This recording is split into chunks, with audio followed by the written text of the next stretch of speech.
Buenas tardes y bienvenidos a la octava jornada sobre fertilizantes y bioestimulantes, un evento organizado por la revista Tierras Agricultura e Interempresas Media en colaboración con AEFA Agronutrientes.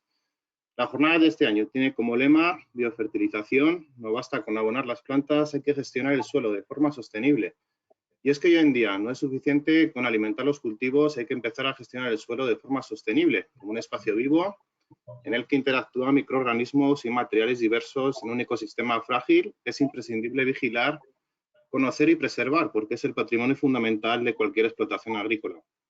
Asimismo, las tecnologías digitales que permiten monitorizar suelos y plantas para recoger miles de datos en tiempo real y agilizar la toma de decisiones van a ser un apoyo clave en esa nueva fertilización agraria. Antes de comenzar, quería agradecer su interés a las más de 900 personas inscritas a este evento en un día hoy, 13 de octubre, en el que además se celebra el Día Mundial de los Fertilizantes, conmemorando así uno de los avances esenciales para la agricultura y la alimentación en el mundo, como es la patente de Haber-Bosch, que posibilitó utilizar el nitrógeno presente en el aire para la fabricación de amoníaco, sentando las bases así de la industria moderna de fertilizantes y logrando salvar de la hambruna a miles de millones de personas. En este punto paso a presentarles a los panelistas que van a intervenir esta tarde, comenzando por Luis Victorino Martínez Puras, él es asesor de AEFA. Buenas tardes, Victorino. Buenas tardes. Nos acompaña también Daniel García Seco, director de I+D Laboratorio en AFEPASA. Buenas tardes, Daniel. Buenas tardes. Les presento a continuación a David Descalz, es Technical Expert Portfolio de Biológicos en Corteva AgriScience. Buenas tardes, David. Buenas tardes, Alejandro. Y por último nos acompaña Santiago Laserna, él es el director del Departamento Técnico de la empresa Atlántica Agrícola. Buenas tardes, Santiago. Buenas tardes, Alejandro. Un placer estar de nuevo aquí. Igualmente, hechas las presentaciones, vamos a comenzar recordándoles que tienen a su disposición el chat de la plataforma GoToWebinar para hacernos llegar sus preguntas, a las que intentaremos dar respuesta con la ayuda de nuestros expertos en el coloquio que se va a celebrar en la parte final de esta jornada. Del mismo modo, pueden descargarse en la pestaña de documentos de la plataforma el material informativo aportado por las empresas que participan en la jornada. Bien, vamos a proceder a la inauguración de la octava jornada sobre fertilizantes y bioestimulantes que corre a cargo de Luis Victorino Martínez, el cual ofrecerá seguidamente la ponencia de apertura que lleva por título Presente y futuro del mercado de biofertilizantes. Pido por favor al resto de ponentes que apaguen cámara y micrófono. Muchas gracias. Victorino Martínez estudió Ingeniería Agraria en la Escuela INEA de Valladolid y ha seguido diversos cursos de especialización en universidades del Reino Unido y Estados Unidos. Inició su actividad profesional en el Departamento de Cultivo de Remolacha Azucarera de la cooperativa Acor y su carrera profesional ha discurrido por importantes empresas del sector agro y desde 2011 participó además de forma muy activa en el desarrollo de la estructura de SIGFITO. A partir de 2017 inició su etapa en AEFA, la Asociación Española de Fabricantes de Agronutrientes, donde ocupó el puesto de director general y de presidente ya a principios del año 2019. Actualmente Victorino es asesor en AEFA Agronutrientes y pertenece al Consejo de Rector de la cooperativa Acor. Victorino, muchas gracias por acompañarnos en esta jornada un año más y por vuestro apoyo desde AEFA, y cuando quieras, por mi parte, tienes la palabra. De acuerdo, pues muchísimas gracias, Alejandro, por esta presentación, también por la invitación que nos habéis hecho desde Tierras a AEFA. Sabéis que desde la primera jornada, esta ya la octava, pues no pestañeamos en decir en qué vamos a colaborar con vosotros, y tengo que primero agradeceros el éxito que están teniendo estas jornadas.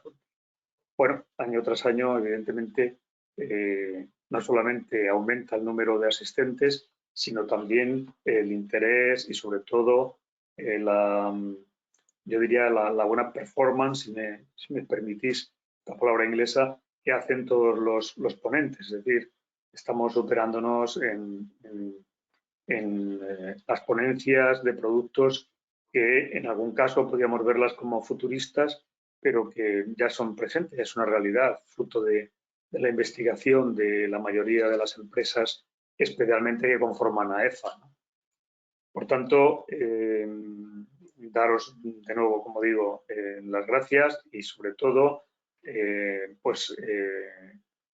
animaros y alentaros a que estas jornadas continúen en el futuro, porque estoy convencido que este éxito que ya están acarreando desde los últimos años, pues tendrán mucho interés también en el futuro, como están teniendo este tipo de productos que año tras año se ponen en el mercado a disposición de los agricultores, y estos realmente son los que deciden si son correctos en su utilización o no.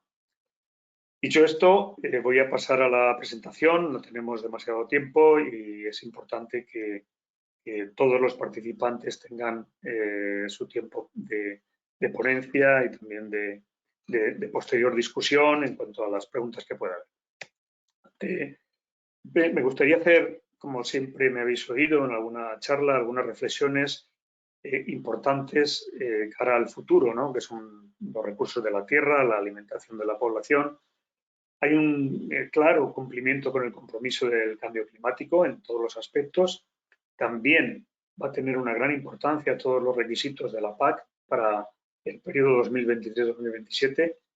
Voy a hacer una referencia en mi presentación a la agricultura ecológica, porque muchos de nuestros productos, como sabéis, están certificados para esta agricultura ecológica y, dada la importancia que está teniendo y que va a tener en el futuro, pues me he permitido contaros algunas cosas que entendemos desde AEFA que van a ser importantes. Las políticas europeístas sobre macronutrientes y metales pesados lo estamos viendo todos los días, y esto va a tener una incidencia clave en la complementariedad y futuro de los nuevos productos que se están investigando en las empresas de este tipo de investigación, desarrollo, etc. Y la necesidad de la agronutrición en las nuevas biotecnologías, es decir, todas las tecnologías, yo nunca he visto ninguna tecnología que haya venido para pararse, todas indudablemente se han desarrollado, se han mejorado y se han puesto a disposición del agricultor. Pero hay una reflexión muy importante que me gustaría hacer esta tarde, que es el cuidado del suelo y del agua, que son los dos temas, especialmente el del suelo, que vamos a tratar a lo largo de hoy, ¿no? Fijaros, el 15% del agua dulce de la Tierra se encuentra en la Amazonia, que es curiosamente donde solo vive el 1% de la población mundial. Y sin embargo, en China, donde habita el 20% de la población mundial, solo disponen de un 7% de agua dulce. Es las contradicciones y paradojas de la vida, pero es así. Pensando un poco en el futuro, pues en 2035 pensamos que 1 de cada 3 personas tendrán que hacer frente a la escasez de agua dulce. Y esto será un hándicap, será un problema. Entre otras cosas, porque la agricultura consume el 70% del agua dulce y la necesidad en 2050, o sea, dentro de unos pocos años, aumentará entre un 30 y un 50% más. Y bueno, pues, como dato anecdótico, deciros, que lo habréis oído muchas veces, producir 1 kilo de arroz o de carne de pollo necesita 3.500 litros de agua, es decir, y agua dulce, lógicamente. Es decir, que la importancia es clave. Por tanto, hay que tener muy en cuenta toda la biodiversidad de este agua dulce y también implementar una serie de soluciones, ¿no? Ha habido un dato que leí hace 2 o 3 días, que según el último informe de la Comisión Europea, el 14% del agua subterránea en la Unión Europea está contaminada con nitratos. Esto es algo tan importante como poder poner en riesgo la salud, los ecosistemas y también la economía. De ahí que tengamos que aportar cada vez más soluciones como son las eficiencias en los riegos, las semillas, que son tecnologías en las que sin duda aumentará la resistencia algunos días a la sequía, el cuidado de la conservación de los acuíferos y, por supuesto, su regulación y también, siempre que se pueda, la retención de agua dulce, ¿no? En cuanto a la biodiversidad del suelo, pues fijaros, la desertización afecta ya a 100 países y a 2.000 millones de personas. Y un dato también curioso es que desde el año 2000 se han negociado y adquirido en el mundo entre 50 y 80 millones de hectáreas, casi la mitad de las hectáreas que tenemos en Europa, y de las cuales esta adquisición han sido más de 2/3 en África subsahariana, países como Etiopía, Mozambique y Sudán. Estos son los llamados land grabbing o los land deals, que son países, y los países que más invierten en esta compra de tierras son China, India y Emiratos Árabes, pero también otros fondos de inversión o compañías privadas con cara y ojos, como Garuturi o Scores, etc. Y todo esto obedece sin duda a esta caza de tierras, al aprovisionamiento agroalimentario global, es decir, a la producción de alimentos donde habrá una gran demanda de ellos. Por otra parte, va a haber una racionalización y uso de los recursos finitos de nuestro planeta, como decía en mi primera charla, y todo va a tener una regulación, una vigilancia, indudablemente en la nueva PAC y también en todas las regulaciones que vienen de Europa. Esta nueva PAC nos trae aproximadamente 390.000 millones de euros, de los cuales 47.000 vendrán a España durante este periodo. Va a haber una serie de condicionantes, como son el agricultor, antes hablaba de genuino, ahora de profesional, el tema de los ecosistemas, la convergencia entre regiones, la regionalización, el pago único, etc. También vamos a tener un claro enfoque a lo que es la cadena alimentaria y también habrá recursos para la investigación y la innovación, donde estamos la mayoría de las empresas que exponemos hoy y que están, como decía antes, dentro de AEFA, también la condicionalidad y las certificaciones. Y bueno, pues ante tantos retos, sin duda, la agricultura de España es estratégica, especialmente para alimentar a Europa. No hace falta hablar de los cultivos de alto valor añadido que se producen en el sureste español, toda la cuenca mediterránea. Y como reza una frase que a mí me encanta, es sin agricultura ni, es decir, que sin la agricultura esto sería imposible. Pero a su vez es importante la utilización de los insumos, como son los fertilizantes, los bioestimulantes, microorganismos, etcétera, que muchos, la mayoría de ellos, están investigados y comercializados por AEFA, una asociación que, como sabéis, pues sin ánimo de lucro, que está formada por 53 compañías. Luego daré algún dato más en detalle. Nace como fruto de la necesidad de agruparse entre todas ellas y como respuesta conjunta a los intereses del sector. Y contribuyendo, siempre que se puede, y así lo hacemos, contribuyendo eficazmente al desarrollo y expansión de este sector de la agronutrición, que nosotros lo consideramos clave, no solo ahora, sino también en el futuro.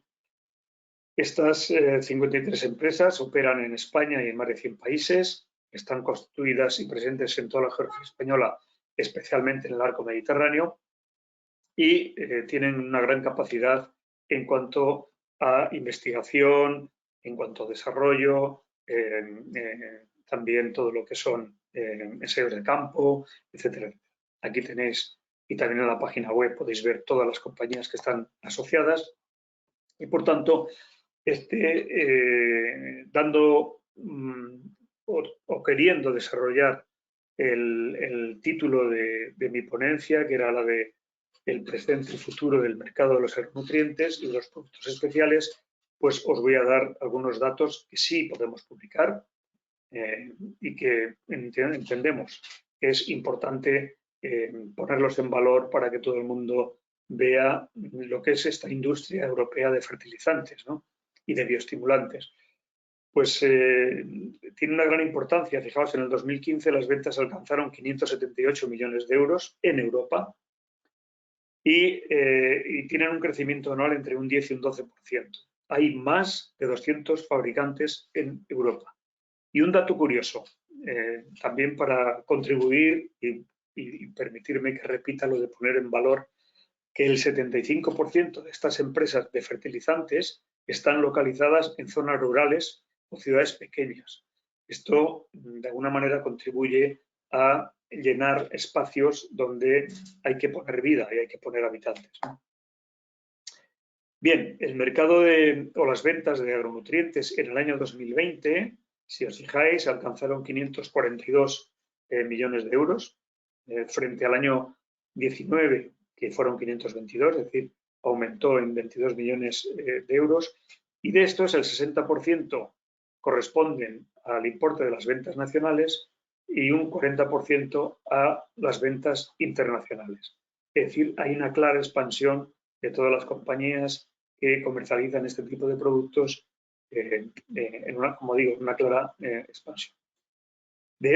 Si hiciéramos un split del mercado de agronutrientes, fijaos, el 53% corresponde a fertilizantes, especialmente todos los micronutrientes o mezclas, las enmiendas de suelo son 2%, los productos especiales, como son inhibidores y agentes quelatantes, complejantes, suponen un 17%, y los bioestimulantes, en una clara expansión, ya suponen el 28%. Es decir, que si nos atenemos a todo lo que ha pasado en esta última década, lo que más está creciendo precisamente son los bioestimulantes y biofertilizantes. Os decía al principio que este tipo de productos también van muy enfocados al mercado ecológico, porque hay un auge de estos productos eco, vamos a llamarlos así, de insumos y certificaciones. ¿Y por qué? Pues porque hay unas políticas europeas de apoyo a la sostenibilidad con unos objetivos claros y perfectamente marcados, ¿no? Se pretende alcanzar un 25% de la superficie agraria útil de producción ecológica o dedicada a este tipo de agricultura. Se pretende reducir un 50% el uso de fitosanitarios en 2030. Se pretende también reducir las pérdidas de nutrientes al menos un 50% sin alterar la fertilidad del suelo. Un reto importante, pero posible. Y, por supuesto, también reducir el uso de fertilizantes convencionales, especialmente macronutrientes, al menos un 20% también para dentro de 10 años o menos. Y la importancia de este sector ecológico a nivel mundial, pues ahí están las cifras, cantan por sí mismas, ¿no? El valor de los alimentos ecológicos en el mundo supera ya los 106.000 millones de euros. De estos, 45.000 están en Europa, y aquí a la derecha en este gráfico pues veis los porcentajes de los países que más están cultivando en producción ecológica. Concretamente en España ya se sitúa en el número 7. Aproximadamente 72 millones de hectáreas se dedican a esta producción ecológica. España ya lidera la superficie en 2,35 millones de hectáreas. Es muy importante. Y por daros también un último dato, no queriendo cansaros con ello, pues España se convierte en el tercer país del mundo con mayor superficie para la agricultura ecológica, seguido de Australia, o como precedente Australia, la mayor superficie, y Argentina. Ya tenemos el 10,24% de la superficie agraria útil del país como ecológica, y estos objetivos europeos del famoso Pacto Verde o que están dentro de la PAC, que antes os mencionaba, de conseguir el 25% de la superficie agraria útil en producción ecológica, quiere decir que España necesitará 4 millones de hectáreas más para cumplirlo. Es decir, que no es baladí todos estos datos para seguir cumpliendo. Si nos fijamos en la distribución del crecimiento por cultivos, sin duda, los de mayor superficie pues son cereales, olivar, y frutos secos y viñedo, pero cultivos de alto valor añadido, como pueden ser plataneras o tropicales, frutales, cítricos y hortalizas, son los que más crecen en superficie. Por tanto, no solamente tenemos que tener en cuenta desde arriba el número de hectáreas, sino también desde abajo el número de cultivos que están en pleno crecimiento. Todo esto nos trae pues, a una serie de conclusiones. Voy a ir terminando, como son darles la importancia de los insumos para satisfacer estas demandas nutricionales. Antes incidía en el agua y incide en el suelo, pero también hay que incidir mucho en las demandas nutricionales. la utilización de bioestimulantes y microorganismos para mejorar los rendimientos y la calidad de las cosechas, no dejando o teniendo en cuenta que ahora pueden ser un complemento de la fertilización convencional o tradicional, pero que sin duda van a ir cada vez a más. Un producto fertilizante solo se puede poner en el mercado si cumple con la legislación vigente. Como sabéis, afortunadamente ya tenemos un Real Decreto, un reglamento europeo, que es el 1009 de 2019, que posiblemente, casi con seguridad, en el mes de junio del año 22 entrará en vigor en un porcentaje altísimo del desarrollo, acabará en el 2024. Y, a su vez, también una legislación a nivel de España, donde con ese Real Decreto 506 también vamos a tener una reglamentación. De todo esto va a hablar mi compañera Camino mañana, por tanto, permitirme que no me extienda en ello y no le pise ninguna de las charlas y presentaciones que haga. Y esta necesidad del marco legal actualizado para poder comerciar todos los fertilizantes es muy, muy útil para nosotros, ¿no? Y para todos los fabricantes y, por supuesto, para el agricultor que los tiene que utilizar. Por tanto, ante el importante crecimiento y futuro de este sector, hay una necesidad de insumos aptos también para lo que he hecho referencia anteriormente, para la producción ecológica. En definitiva, se trata de producir más alimentos sanos, suficientes y saludables, que es lo que espera siempre la sociedad. Y por terminar, si me permitís, para hacer todo esto, pues hay una frase que me encanta de Walter Scott que dice que hay que poner la voluntad para hacer y el corazón para atreverse, ¿no? Porque si no sería muy complicado. Y nada más, Alejandro, por mi parte. Muchas gracias. Muy bien, pues muchas gracias a ti, Victorino, por este análisis, creo que tan certero y detallado, ¿no?, de este mercado de los biofertilizantes, un mercado sin duda al alza. Y te remito ya al coloquio final, donde podemos tener tiempo para seguir comentando sobre este mercado y otros asuntos relacionados. Muchas gracias, Victorino, por tu presentación. Bueno, muchas gracias.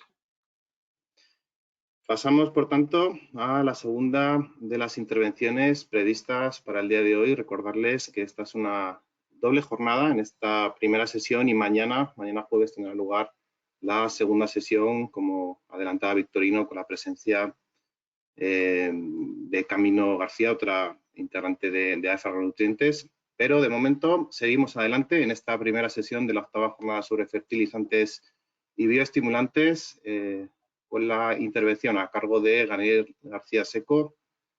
Daniel, ya te veo por aquí. Hola, buenas tardes.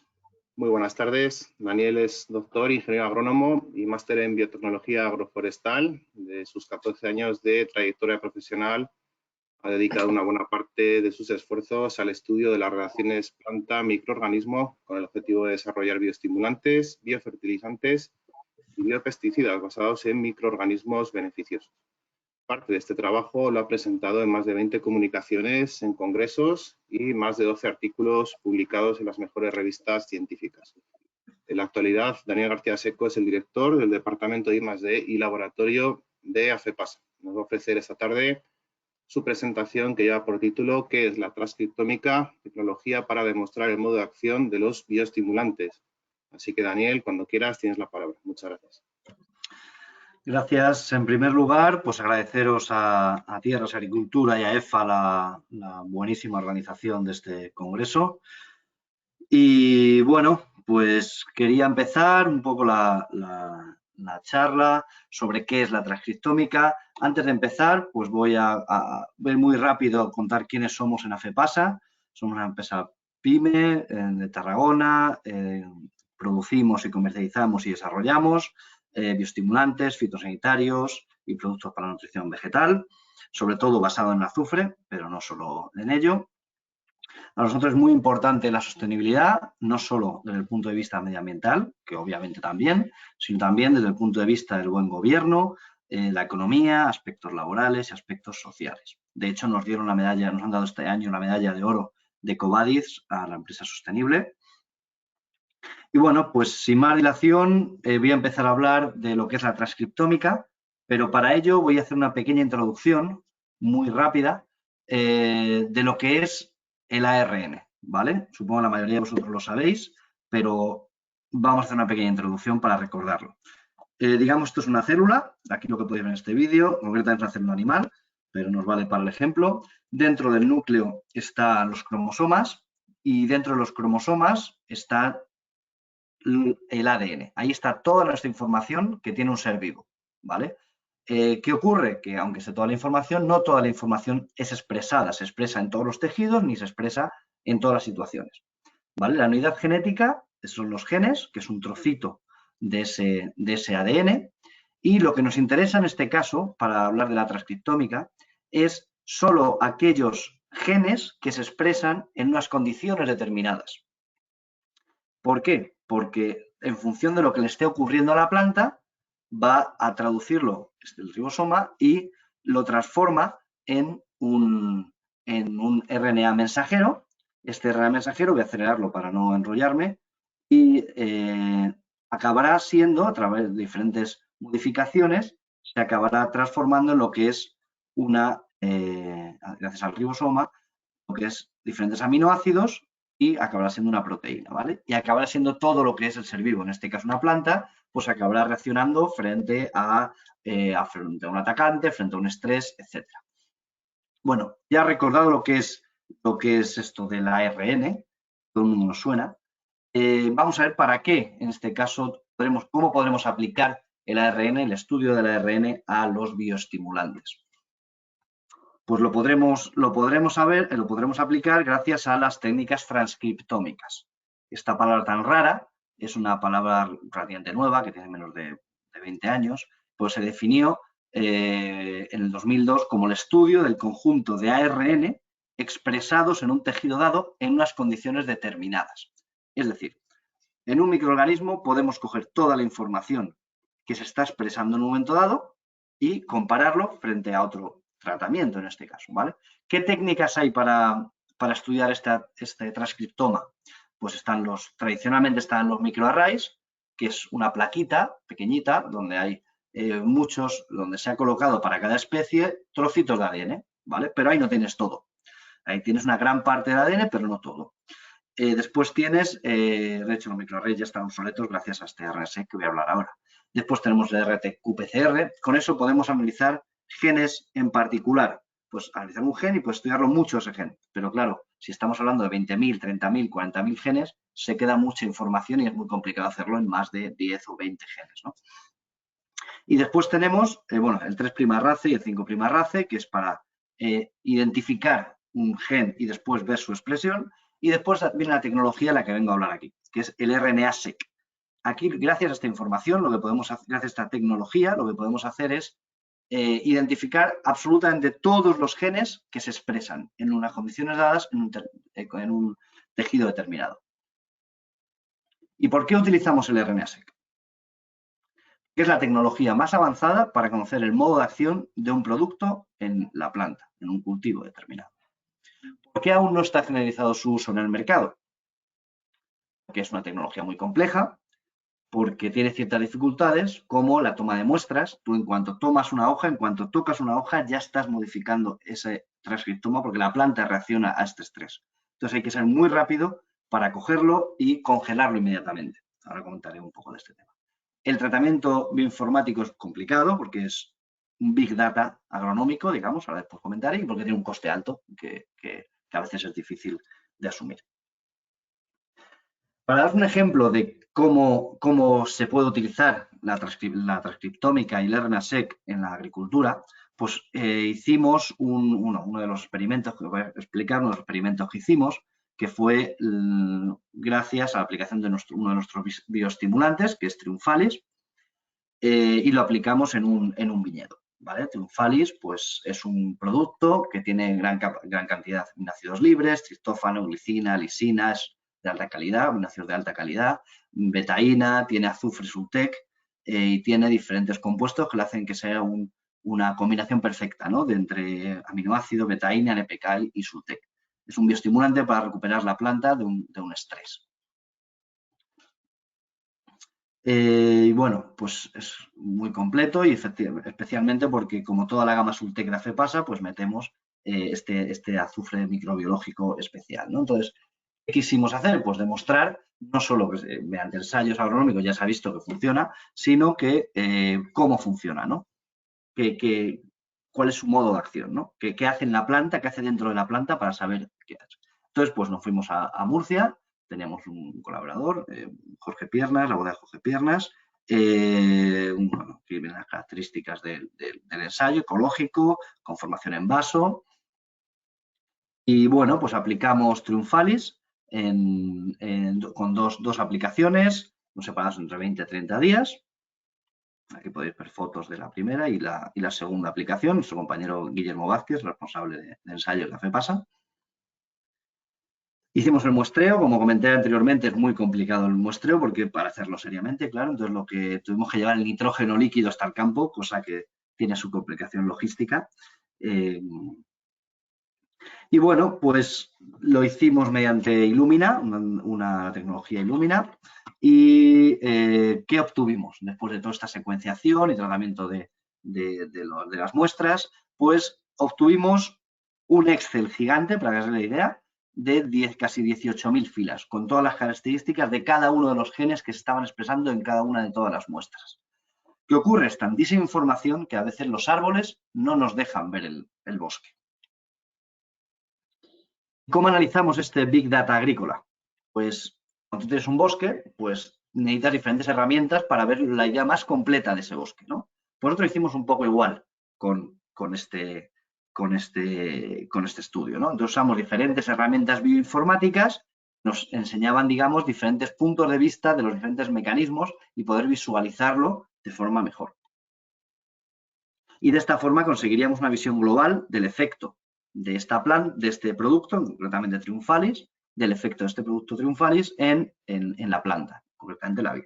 Vale, pues ya bajándonos un poco al barro, tenemos una inmensa cantidad de datos, pero voy a contar un poquito por temas de tiempo. Lo primero era ver si realmente hacía algo, ¿no? Si hay un efecto claro, genético, de las muestras control frente a las muestras a las que se aplicó Triumphalis, ¿no? Entonces, lo primero que vimos, sí, al hacer el agrupamiento de clusterización, que se dice, claramente se agrupaban, por un lado, todas esas muestras de Triumphalis frente a las control. Concretamente, de los 17.920 genes que identificamos, 1.054 tenían unas diferencias o están diferencialmente expresados, es decir, o están inhibidos o están sobreexpresados, pero había una diferencia de expresión, algo hacían en esos genes o en esas rutas metabólicas, ¿no? Que es aproximadamente un 6% de los genes. De hecho, aquí podéis ver claramente que hay un patrón, cada columna de estas, cada rayita es un gen, y cuanto más oscuro está más expresado y cuanto más claro menos expresado. Entonces, de los 250 genes que más diferencialmente expresados están, podríais ver claramente un patrón. Se puede ver aquí, no sé si veis mi cursor, podéis ver los diferentes patrones y se ve que hay una clara diferencia visual, ¿no? Otra herramienta es el Volcanoplot, que gracias a esto podemos ver cada punto de esta gráfica es un gen que está especialmente diferenciado significativamente, una diferencia significativa, estadísticamente significativa, o no. Los rojos de la línea para arriba son los que están diferencialmente expresados, la línea para abajo son los que no tienen ninguna significancia, pues esos 15.000 restantes, ¿no? Y cuanto más hacia el extremo, logaritmo de 2 veces está más diferencialmente expresado. Otra herramienta fue los Gene Ontology Terms, los GoTerms, donde podemos ver por grupos. Concretamente, en esta gráfica podemos ver por biological process, por procesos biológicos, y nos llamaba la atención que en las muestras en las plantas en las cuales habíamos aplicado Triumphalis, había una sobreexpresión de los genes relacionados con los flavonoides, con la biosíntesis de carbohidratos, es decir, la planta sintetizaba más ese tipo de productos que ahora vemos que entre otras herramientas también hemos visto, ¿no? Que la planta está más sana, está con más azúcar. No pretendo que entendáis ni que se entienda tanto en profundidad este tipo de gráficas, pero es para mostraros otras de las posibilidades que tenemos. es los KickGens, este tipo de, perdón, KickGen, el programa KEGG, que es clasificar los diferentes genes por diferentes rutas metabólicas. Entonces tienes todas las rutas metabólicas que hay en una planta, que ocurren en una planta, entonces los genes en verde son los que se expresaron diferencialmente. Entonces pudimos ver aquí que hay una estimulación de la ruta de síntesis de azúcares y de almidón. Y es decir, la planta tenía más energía. Ocurría lo mismo con la ruta de los biosíntesis de flavonoides, con los antioxidantes, que son los antioxidantes de la planta. Es decir, la planta estaba más preparada frente a estrés. Y eso, mediante otra herramienta que se llama el MapMen, podemos ver aquí gráficamente un poco más bonito de lo que se podría ver si no. Es una célula, entonces dentro de la célula ocurren diferentes cosas. Y con esta herramienta lo que podemos ver es cuál se ilumina los diferentes genes que se expresan diferencialmente, ¿no? Entonces aquí podemos ver cómo diferentes genes relacionados con factores transcriptómicos, defensa de genes, respiratorios, mechanización, estaban sobreexpresados. No solo eso, sino también llama la atención cómo los genes relacionados con estados redox, que significa ataques de oxidación, ¿no? Están sobreexpresados. La planta está mejor defendida frente al estrés, al fin y al cabo, ¿no? 2 minutos, Daniel. 2 minutos, vale. Voy muy rápido, ya simplemente había otras rutas que podemos ver cómo sobreexpresaban, como la generación de la energía, la mitocondria, vemos energía en la formación de NADPH y NADH, que son de donde coge la energía la planta y la producción de la planta es por la mitocondria, se veían que está sobreexpresado. La planta tiene más energía cuando se aplica el triunfalis, ¿no? Y la estimulación de la absorción de azufre, vemos genes relacionados con el azufre. Cuando vas, por este otro ejemplo, donde si vas a esta ruta ves que la planta ha absorbido más azufre porque tiene más, esos genes están, y aquí ves los genes de todos los que hemos identificado, los que están amarillos son los que están sobreexpresados significativamente, ¿no? La planta, la clorofila, vemos el ciclo de Kelvin, el uso de CO2, que es el uso de CO2 y el agua para la formación de compuestos orgánicos, está estimulada. La planta formará más compuestos orgánicos y, por tanto, crecerá más.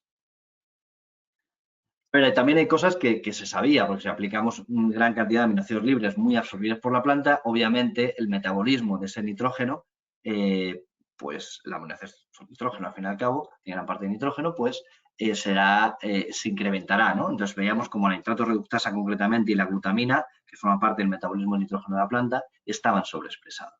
Y ya, a concluir, no sé si he ido al final demasiado rápido, pero conclusiones de la transcriptómica del RNA-seq aplicado en BID, en la aplicación de demostración del modo de acción del triunfalis.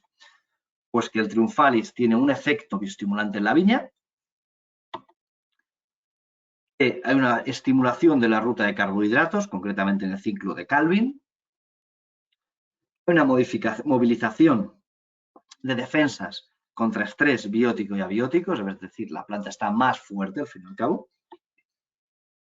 Hay una sobreexpresión de la ruta de absorción del nitrógeno y una estimulación de la absorción de sulfatos gracias al azufre Sultec. Y bueno, pues esto es un poco muy resumido. Quería pues un poco comentaros la importancia que puede tener estas nuevas tecnologías en la aplicación para conocer el modo de acción de los bioestimulantes en general, y esto pues era un ejemplo de cómo lo hemos utilizado nosotros en triunfales, en AFEPAS. Y nada, pues muchas gracias y por mi parte ya estaría. Perfecto, Daniel. Muchas gracias. Disculpa que te apremiara y gracias por adecuarte al tiempo finalmente. He entrado en tiempo, ¿no? Totalmente, perfecto. Nos vemos en el coloquio. A ti, Daniel. Gracias. Bien, pasamos a la siguiente intervención, no sin antes recordarles que tienen a su disposición la plataforma para hacernos llegar las preguntas que quieran trasladarles a los expertos y que intentaremos resolver en la parte final de este webinar. Asimismo, recordarles también que tienen en la pestaña de documentos información aportada por las empresas y que pueden descargarse en cualquier momento cuando lo deseen. Bien, como les decía, pasamos a la siguiente de las intervenciones, en este caso a cargo de David Scals. Él es ingeniero agrónomo y máster en técnicas avanzadas de investigación y desarrollo. Con 21 años de experiencia en el sector, ha dedicado 13 de ellos en el Departamento de Investigación y desarrollo de la empresa DuPont, donde desarrolló diferentes funciones. Con posterioridad fue responsable de marketing del portfolio insecticida nematicida durante 7 años entre DuPont y la empresa FMC, y ya en septiembre de 2020 se une a Corteva como Technical Expert para desarrollar el portfolio de biológicos de esta compañía. La ponencia que va a ofrecer David esta tarde se titula Otras bacterias como pieza clave para una fertilización rentable y sostenible, como veo en tu primera página sobre el producto Sulicap. Cuando quieras, David, muchas gracias por participar en la jornada y adelante. Muchas gracias, Alejandro. Bueno, actualmente, ya lo ha comentado antes Victorino, lo que es la producción agrícola cada día es más complicado. Realmente la agricultura se percibe como una actividad agresiva con el suelo e incluso a veces pues, bueno, se considera como desintegradora de la biodiversidad, y en el suelo realmente es donde tenemos toda la base de nuestra agricultura. A su vez, y también lo comentaba Victorino en su presentación, la tierra disponible con dotación de agua es limitada y sin embargo la población crece. Y el objetivo de cualquier productor hoy en día, ¿cuál es? Pues yo creo que está muy claro, es producir más con menos. Nos estamos viendo limitados en el uso de determinados insumos. Realmente tenemos que dar un salto cualitativo y tener un uso más eficiente de los recursos de los que disponemos y de los que nos van a dejar poder utilizar en el futuro. Vamos a ver una reducción en las dotaciones tanto de nitrógeno, fósforo, potasio, pero además todos somos conscientes de que el insumo más preciado y más complicado de disponer es el agua. Ahí tendremos que hacer también un salto muy, muy importante en cuanto a la capacidad de ser capaces de producir más y mejor con menos recursos, y además estamos viendo la imposibilidad o la complicación que tienen los productores también con la reducción de materias activas para la protección de los subcultivos. Así pues, bueno, pues ¿cómo vamos a ser capaces de sacar el máximo potencial de nuestras variedades? Sabemos que se está haciendo unas investigaciones muy importantes para optimizar las variedades, sacar el máximo rendimiento, y sin embargo, pues nos vemos con menos herramientas. Pues vamos a tener que ser capaces de aceptar hacer las cosas de diferente manera y aceptar unas nuevas soluciones, unas nuevas herramientas, de las cuales, pues bueno, hace unos años pues no teníamos tanta información.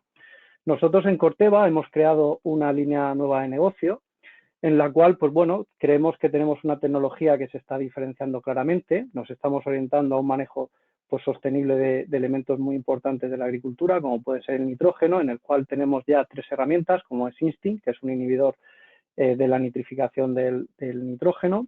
Tenemos Bluen, son unas bacterias de aplicación foliar, es una tecnología adquirida también para fijar nitrógeno atmosférico. Y luego tenemos Sulicap.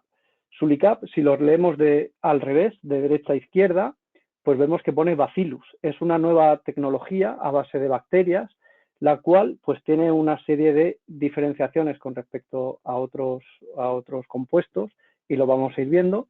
Y además tiene un elevado interés para el uso agrícola, puesto que vamos a ser capaces de optimizar los rendimientos de nuestros cultivos.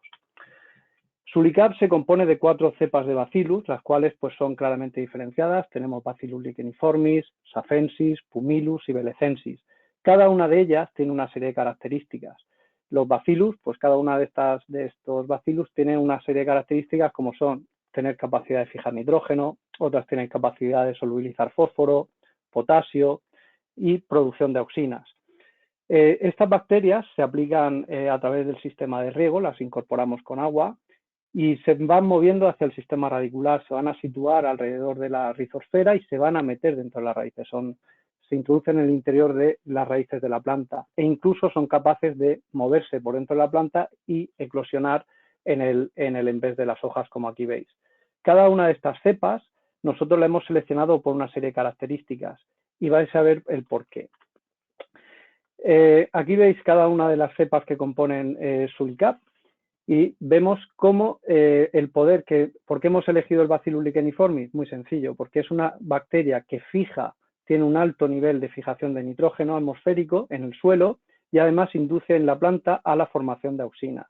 El Bacillus pumilus y el Safensis pues son unas bacterias que solubilizan fósforo, solubilizan potasio y además una de ellas también induce a la formación de auxinas por parte de la planta.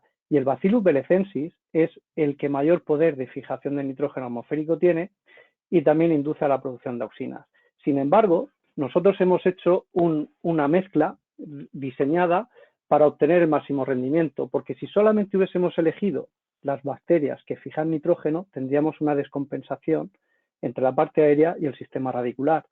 Entonces, nosotros en nuestra composición, en nuestra formulación, no tenemos un 25% de cada una de ellas. Aquí veis, tenemos un 40% de Bacillus licheniformis, un 10% de Belecensis, por lo tanto, el 50% de las bacterias que componen el formulado Sulicap fijan nitrógeno atmosférico y el otro 50% solubilizan fósforo y potasio. Y el 70% de las bacterias inducen en la planta la formación de auxinas. Las hemos seleccionado por su poder, ¿vale? Sabemos perfectamente qué es lo que hace cada una de ellas. Cuando nosotros vamos al campo y utilizamos estas bacterias, las tenemos que utilizar siempre cuando las raíces están generándose, son capaces de moverse hacia el interior de las mismas y van a fijar nitrógeno atmosférico. Va a ser como un aporte extra para la planta. Podemos ser capaces, como comentaba Victorino al principio, ser capaces de suplir ese 20% menos de unidades fertilizantes de nitrógeno que nos van a imponer.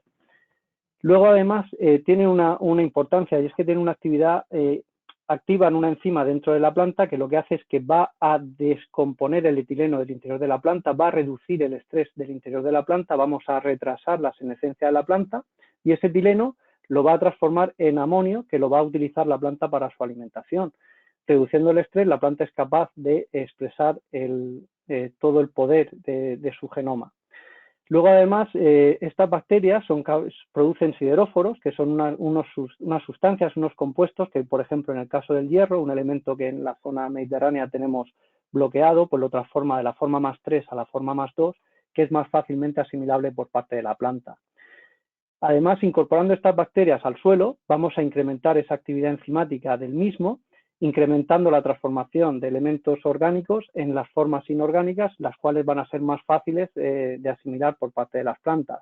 Vamos a solubilizar fósforo y potasio, elementos que también tenemos bloqueados en nuestra zona, y vamos a ser capaces de reducir también o de optimizar la absorción de fósforo y potasio por parte de la planta.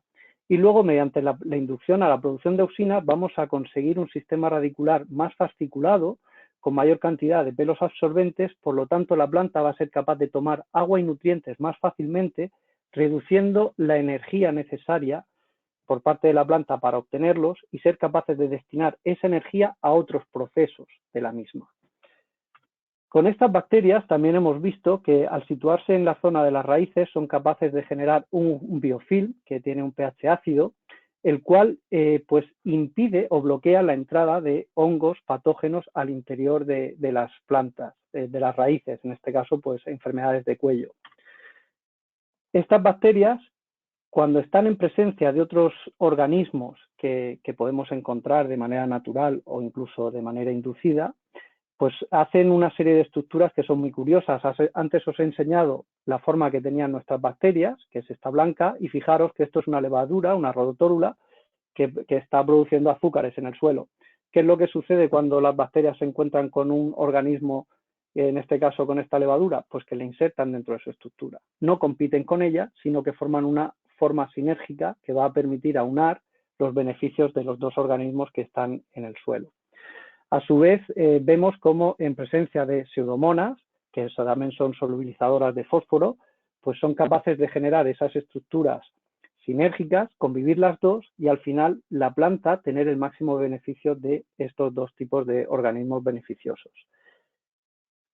Compiten por el espacio con otros organismos presentes en el suelo, antes lo hemos comentado, con determinados hongos. Y aquí veis en esta gráfica, es muy sencillita, nosotros hemos analizado las unidades formadoras de colonias presentes en el suelo antes de aplicar las bacterias. Aquí lo veis. Una vez que aplicamos las bacterias, vemos cómo esas unidades formadoras de colonias de bacterias se multiplican. Estamos multiplicando la biodiversidad en el suelo. Pero fijaros en los hongos, cómo reducimos las unidades formadoras de colonias de hongos en presencia de estas bacterias. Estas bacterias, pues bueno, tienen un determinado control o supresión de hongos de suelo, los cuales, pues bueno, pues no van a ser capaces de expresarse determinados. Fijaros en esto, cada uno de estos colores es un hongo. y van a ser herramientas que, bueno, pues van a poder ayudarnos a, bueno, pues a sobrellevar esa eliminación de materias activas, por ejemplo, los tratamientos de semilla que estamos viendo. Si tuviéramos que resumir lo que vamos a conseguir aplicando estas bacterias, pues vamos a tener un impacto directo en el suelo, vamos a conseguir revitalizar ese suelo, a incrementar la biodiversidad, la vida de organismos presentes en el suelo, van a ser capaces de empezar esa degradación de materias orgánicas a las formas inorgánicas, la planta va a ser capaz de tomar agua y nutrientes más fácilmente, y todo eso lo hemos visto y tenemos ya muchísimos datos, los iremos enseñando en todas las presentaciones que estamos haciendo, tiene una repercusión en la parte aérea.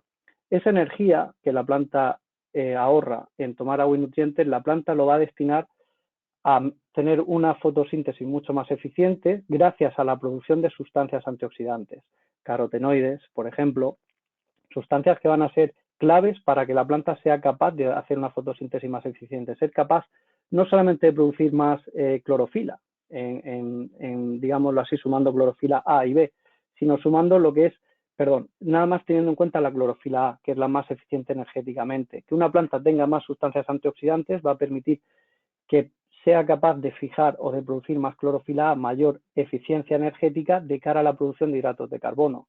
Que una planta produzca más hidratos de carbono nos va a permitir tener una planta con unas estructuras mejor formadas. Van a ser capaces de almacenar agua, más cantidad de agua en su interior, van a ser capaces de amortiguar el estrés hídrico y toda esa producción va a ir destinada a mejorar la producción final, no solamente en la cantidad, sino en la calidad. Van a tener una mejor post cosecha también, tener unas estructuras mejor formadas. Nosotros tenemos ensayos hechos donde hemos medido el peso fresco, el peso seco, en muchísimos de los casos, no vamos a decir en el 100%, pero en gran parte de todos estos trabajos que hemos hecho hemos visto esa respuesta, esa mejora, y creemos que es una de las herramientas que nos va a permitir poder continuar, pues bueno, a conseguir esa eficiencia en la fertilización. Actualmente el uso que tenemos es en hortícolas, estamos trabajando para ampliar el uso a otros cultivos y bueno, desde Corteva no solamente estamos trabajando con esta solución para fijar nitrógeno atmosférico en el suelo, sino como comentaba con anterioridad, pues estamos ya incorporando otras nuevas soluciones para poder conseguir al final lo que todos queremos, que es pues bueno, pues conseguir ser capaces de producir más con menos. Aquí en esta slide os dejo mi correo y la página web donde podéis encontrar más información. Por mi parte, esto es todo. Gracias. Muy bien, David. Muchísimas gracias por tu presentación. Y nos vemos en el coloquio final. Ya tengo varias preguntas, tanto para ti como para el resto de ponentes. Y pueden aprovechar todavía para enviarnos sus preguntas, sus cuestiones, que responderemos en el coloquio final, tras la última de las presentaciones técnicas, que va a correr a cargo de Santiago Laserna. Santiago es doctor ingeniero agrónomo y ingeniero técnico agrícola, especializado en fisiología, sanidad y nutrición vegetal, fitosanitarios, bioestimulantes y biofertilizantes. Acumula una experiencia profesional en materia de investigación y docencia como investigador y profesor asociado a la Universidad de Castilla-La Mancha en el ámbito de la ingeniería y de la producción vegetal. En la actualidad, Santiago ocupa el puesto de director del departamento técnico de la empresa Atlántica Agrícola. Esta tarde nos va a hablar sobre los microorganismos dirigidos como herramientas inteligentes. La eficiencia productiva se consigue mediante un suelo vivo. Veo que se ve perfectamente tu presentación, Santiago. Cuando quieras, muchas gracias. Gracias, Alejandro. Bueno, en primer lugar, agradeceros que contéis con nosotros en esta segunda jornada para participar bueno, como expertos dentro de la parte de bioestimulantes y muy enfocada a este tema tan interesante que ya hemos estado viendo de suelo vivo. Y nosotros, desde el punto de vista de responsabilidad de cara al agricultor, en esta ocasión lo que nos gustaría traer aquí es un poco la experiencia con este tipo de herramientas que a día de hoy bueno, pues, todos los agricultores tienen a disposición. Hemos estado viendo algunas de ellas de mucho interés y que, como bien nuestro compañero decía, al final van a ser unas herramientas en las que nos tendremos que adaptar a ellas, porque ahora veremos y haremos algunas reflexiones. Lo hemos titulado Microorganismos dirigidos como herramientas inteligentes debido a que pensamos que si las dirigimos bien, al ser elementos vivos, pueden actuar por nosotros y pueden incorporarse dentro de unos cultivos de una forma que nos pueden dar muchísimos beneficios y vamos a intentar ver algunos de ellos. Y obviamente, dentro de todo esto, en el contexto en el que estamos, productivo, de no basta con abonar, bueno, pues esta eficiencia hoy en día básicamente se va a conseguir mediante esa preservación del suelo vivo, que todos hoy en día hablamos y que vamos a intentar hacer un par de reflexiones. Rápidamente, por entrar en el contexto y por entender un poco dónde estamos, este modelo productivo global que nos ha llevado hasta aquí, de tanto éxito para la alimentación global, tiene 3 puntos a considerar. La primera es que el cultivo y el agricultor tenemos dos objetivos finales totalmente diferentes, ¿vale? Eso hace que entremos en desequilibrio. El primero busca asegurar supervivencia, el segundo obtener fruta. Eso hace que sea una relación forzada. Esa relación forzada hace que lleguemos a un punto en el cual no por dar más nutrientes, que suele ser lo común, o no por aportar más, vamos a llegar a conseguir más rendimientos, ¿vale? Y esto al final entra en una pregunta que es una de las primeras que vamos a intentar responder hoy para toda la audiencia, y es que yo creo que todo el mundo se hace, es, bueno, en un contexto en el cual yo creo que estoy al 90% de la expresión genética, ¿estas herramientas tienen cabida? Bueno, la respuesta es la siguiente, o yo creo, o sea, la pregunta es la siguiente. En ese contexto de producción en el que estamos acostumbrados, ¿tienen cabida? Bueno, pues la respuesta contundente es sí, no nos quedará más remedio que incorporarlos y vamos a ver que para cruzar ese límite que conocemos ahora tenemos que incorporar herramientas pues, que nos ayuden a ser más eficientes. Y esto viene todo a pie a colación de todo el contexto que tenemos en estas jornadas, ¿vale?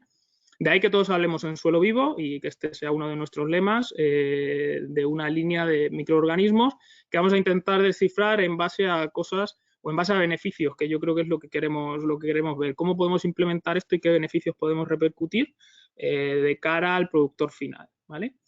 ¿Por qué suelo vivo? Bueno, pues es otra de las preguntas a contestar. ¿Y por qué no? Obviamente todos estamos hoy muy concienciados en cuidar la flora, por ejemplo, la flora intestinal, la flora microbiana, porque todos nos sentimos mejor cuando funcionamos bien a nivel digestivo. Bueno, pues en una planta ocurre lo mismo. Cuando nosotros estamos en un sustrato aportando nutrientes, si ese entorno lo tenemos lo más vivo posible, obviamente es el mismo símil, ¿vale?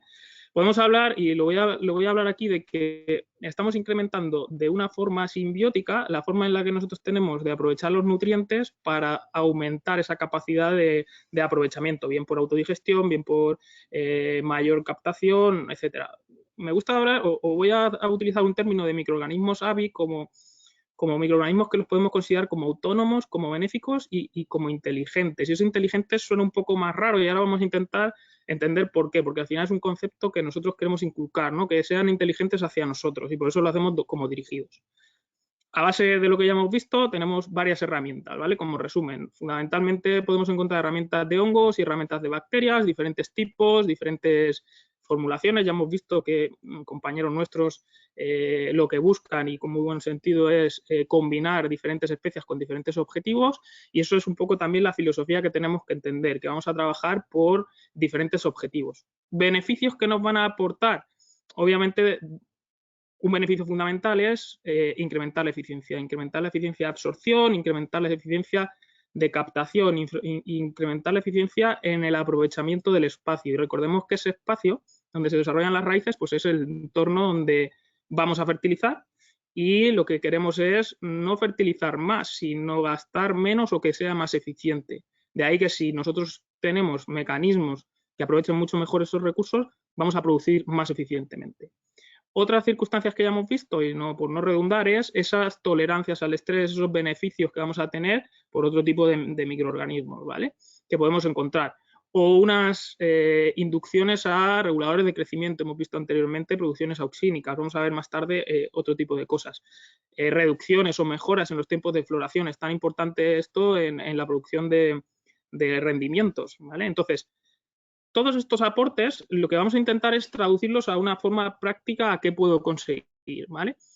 Y conforme los vamos usando, voy a intentar pasar por diferentes aplicaciones de beneficios en el uso de microorganismos que van a intentar dar respuesta a, ¿realmente tienen cabida? Sí. Pues mirad, Estos son aplicaciones, para que veamos cosas concretas y cosas con nombre y apellido, aplicaciones de, por ejemplo, un producto, en este caso Pocomix, mezcla de Poconia, Clamidiospora, con micorrizas de varias cepas, pero lo interesante aquí es cómo nos está ayudando un producto de este tipo de forma inteligente a avanzar en la producción. Bien, pues esto, como veis, es una raya diferencial, no quiere decir que sea mejor ni peor, es el mismo testigo, o sea, el mismo campo, es la misma producción, está abonada igual, y un poco la conclusión que yo quiero haceros es, vale, esta aplicación está realizada en un contexto de invierno, recordáis todos la tormenta Filomena, todas estas condiciones fueron muy duras. Al acabar esa tormenta, cuando pasó la nieve, 15 días bajo nieve, pues vuelves a ir, vas y te das cuenta que hay un elemento que está actuando en pos de la planta y que vive en simbiosis con ella y que de alguna forma está beneficiando a tu cultivo. Bien, pues eso es lo que nos tenemos que quedar o lo que queremos inculcar, que al final el uso de estas herramientas nos va a proporcionar. Hay alguien dentro de este tipo de herramientas que está pensando y preservando por el cultivo para que sobreviva.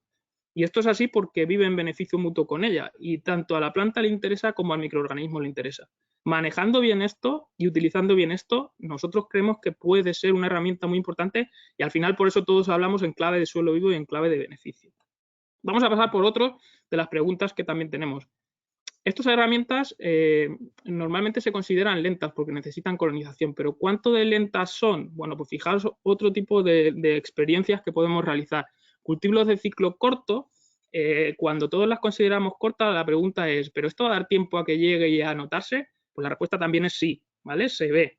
Lo único que hay que tener en cuenta es cómo los vamos a aplicar y cuándo, en qué momentos los vamos a aplicar y de qué forma. Fijaos en un cultivo como lechuga, cuando nos quedan 5 o 6 semanas para la formación, es posible llegar a obtener beneficios en rendimiento. Y no solo por beneficios en rendimiento porque estoy aprovechando mejor nutrientes, sino porque las plantas se están desarrollando mejor. Fijaos la homogeneidad en los calibres que yo voy a obtener en recolección. Por tanto, lo que estamos es utilizando a alguien que está pensando por la planta y que al final nos va a dar, en el mismo contexto de fertilización y productivo, un plus más que no estamos consiguiendo en alta intensidad, como son este tipo de cultivos. Y otra cosa muy interesante es, vale, ¿y cuánto de inteligentes son y por qué decimos que es inteligente? Cuando te das cuenta de que lo vas usando sistemáticamente y analizas cosas que van ocurriendo, por ejemplo, en un mismo producto en diferentes cultivos, lo que te vas dando cuenta es que de alguna forma esa inteligencia está en simbiosis aportando al cultivo lo que realmente está dándole o necesitando en cada momento. Con un ejemplo se va a ver muy claro. Por ejemplo, en una aplicación, en este caso de micorrizas arbusculares con bacterias, en una producción intensiva de brócoli, lo que nos encontramos al hacer análisis foliares fue un incremento de una aplicación antes de formación de pella de los elementos punteros que necesita para mejorar la calidad del producto. Calcio, potasio y fósforo. Ambos fertilizados igual, pero lo que vemos es que está inyectando, o sea, de alguna forma está inyectando en mayor medida lo que a la planta le está interesando en esa función. Si eso nos lo llevamos, por ejemplo, a otro cultivo totalmente diferente que no tiene nada que ver, el mismo producto aplicado igual en otra etapa, por ejemplo, un cereal, lo que nos estamos dando cuenta es que de alguna forma es capaz de pensar y de seleccionar de igual forma. Como aquí vemos, por ejemplo, aquí empieza a inyectar manganeso, silicio, hierro y empieza a reducir los consumos de aluminio, cosa también muy interesante lo que hemos hablado de reducir. Por tanto, lo que tenemos son de alguna forma mecanismos que nos están ayudando a decidir por nosotros en esa producción, ¿vale? La tercera pregunta, yo creo que es una de las interesantes y perdonad que vaya un poco rápido, pero me gustaría que se quedaran contestadas, es ¿solos o aislados? Bueno, pues una de las puertas ya las ha abierto nuestro compañero de Corteva. Siempre que las podamos usar aisladas, estamos configurando un potencial dentro de un producto mucho más productivo, o sea, mucho más útil para dentro de los cultivos. Hay multitud de ensayos que podéis encontrar donde analizan microorganismos aislados y microorganismos en simbiosis. Ya hemos visto algunos de los ejemplos de bacterias que se asemejan a pseudomonas. Pues este es otro tipo de ensayos. Por tanto, la pregunta es, ¿solos o aislados? Siempre que podamos utilizar formulaciones combinadas, seguramente tengamos muchísimo mejor. Y siempre que podamos ampliar el espectro, incrementando la capacidad de vida útil que tenemos simbiótica dentro de un cultivo, nos va a dar muchísimos más beneficios. ¿Y por qué diversidad? Bueno, ya hemos visto algunos. Esto es por redundar, no vamos a entrar, pero porque sepáis, por ejemplo, estos son análisis de varias cepas, ¿vale? 2 cepas de las seleccionadas por algo dentro de un cultivo y cosas que nosotros como formuladores vemos a la hora de formular productos. Algunas de ellas son la capacidad de esporulación, es decir, nos puede interesar el ritmo de colonización que sea muy alto. ¿Por qué? Por preservar de forma rápida esa aplicación de microorganismos dentro del cultivo. Pues esta es una. Y realmente esto se busca. Como veis, no todas colonizan igual y no todas tienen el mismo ritmo. ¿Qué seleccionamos? Lo que nos interese en determinado producto con el objetivo que buscamos. La liberación de fósforo, por ejemplo, en una de las aplicaciones que nosotros realizamos, combinamos cepas, esta AE04 es de Poconia, fijaos que la liberación de fósforo en Poconia es muy grande y la combinamos en alternancia con otro tipo de microorganismos cuando nos interesa abrir otro tipo de productos. Por ejemplo, aquí en esta parte, un chequeo muy grande de cepas de tricoderma, la liberación de fósforo es cero. Si queremos ampliar, por contra, otros elementos, por ejemplo, las liberaciones rápidas de potasio, pues vemos como esa misma cepa de Poconia es un poquito más lenta en la liberación de potasio, pero vemos cómo esas cepas de tricoderma complementando Poconia nos pueden dar una inyección muy rápida de potasio, ¿vale? Con todo esto, hay producción de otro tema también muy fundamental que vemos es la producción auxínica, y no solo por la capacidad de mejorar el sistema radicular, sino por la capacidad de mejorar establecimientos, ¿vale? La inducción de estos reguladores de crecimientos te da un potencial de respuesta en los establecimientos de cultivos y de plantas que te asegura y te fideliza un mayor número de supervivencia de plantas y que entren más rápido en producción. Y esto es un tema que también se produce y no todas van en el mismo sentido. De ahí que nuestro objetivo final sea producir, o sea analizar todo esto para crear herramientas con un objetivo concreto, ¿vale? Y lo último, producción de sideróforos, como ya hemos hablado de ello, un mecanismo muy interesante en el cual diferentes microorganismos son capaces de utilizar este elemento para captar de alguna forma esta forma de hierro que no está propicia para la planta, hacerla asimilable para la planta y reducir ese hierro disponible en la forma en la que otros microorganismos lo necesitan para colonizar, otro mecanismo de protección pasiva, también muy interesante. Por tanto, ¿por qué diversidad? Porque como veis, utilizando varias y multitud de cepas y diferentes tipos de microorganismos que vamos alimentando nuestro suelo, lo que vamos consiguiendo es diferentes efectos que nos van a hacer captar nutrientes, mejorar liberación de nutrientes, inducir liberaciones de estrés de diferentes formas. ¿Cómo uso todas estas herramientas? Pues al final son herramientas diseñadas por objetivo y que las casas, hoy en día, también lo ha dicho nuestro compañero de forma muy acertada, de lo que antes no tenía tanta información, hoy en día con la experiencia tenemos mucha información. Y preguntando y seleccionando muy bien las estrategias, al final conseguimos llegar a una eficiencia productiva que se ve y se puede contar. Y otra de las respuestas es, muy bien, cuando yo me acerco al 90-95% de un potencial de expresión en una zona de alta presión o de alta intensidad productiva, ¿qué puedo esperar? Bueno, pues cuando yo esté en esas condiciones tan altas de tanta producción de insumos, una de las respuestas tradicionales que veis vosotros como productores es lo normal es hacer más eficiente el uso de nutrientes.